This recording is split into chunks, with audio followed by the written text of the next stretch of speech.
আসসালামু আলাইকুম রহমতুল্লাহ। ফেনী জেলার পরশুরাম উপজেলার চিথুরিয়া ইউনিয়নের দক্ষিণ শালদর গ্রামের এই বেড়িবাঁধটি গত 24-এর বন্যায় ভেঙে গিয়েছিল।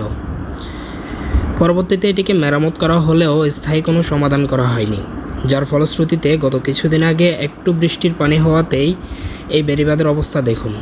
নদীর পানি একটু উপরে উঠায় বেড়িবাঁধটির অবস্থা একবারে নড়বড়ে হয়ে গিয়েছে, মাঝখান দিয়ে ফাটল ধরেছে এবং পানি যদি আরেকটু বেশি উঠে তাহলে এটা পড়ে যাওয়ার সম্ভাবনা খুবই বেশি। দক্ষিণ শালদরের এই জায়গাটি খুবই একটি অবহেলিত জায়গা। এখানে আজ পর্যন্ত কোনো ধরনের উন্নয়নের ছোঁয়াই পড়েনি। প্রতি বছর এই রাস্তাটি নিয়ে মানুষ অনেক ভোগান্তিতে পড়ে। এই রাস্তা দিয়ে প্রায় প্রতিদিন 500 থেকে 600 মানুষ আসা যাওয়া করে, কিন্তু বৃষ্টির মৌসুমে এই রাস্তার অবস্থা খুবই খারাপ হয়, যার ফলে এই অঞ্চলের মানুষ খুবই ভোগান্তিতে পড়ে।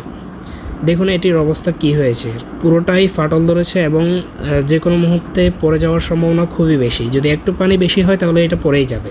চিথুলিয়া ইউনিয়নের প্রত্যেকটা গ্রামে উন্নয়নের ছোঁয়া পড়লেও এই গ্রামটিতে এখনও পর্যন্ত কোনো ধরনের অবকাঠামোগত উন্নয়ন হয়নি, যার ফলশ্রুতিতে একটু বৃষ্টি হলেই কর্মজীবীরা তাদের কর্মস্থলে যেতে পারে না এবং শিক্ষার্থীরা তাদের স্কুল এবং মাদ্রাসায় যেতে পারে না, এবং এই এলাকার মানুষদের চলাচলের ক্ষেত্রে অনেক ভোগান্তিতে পড়তে হয়।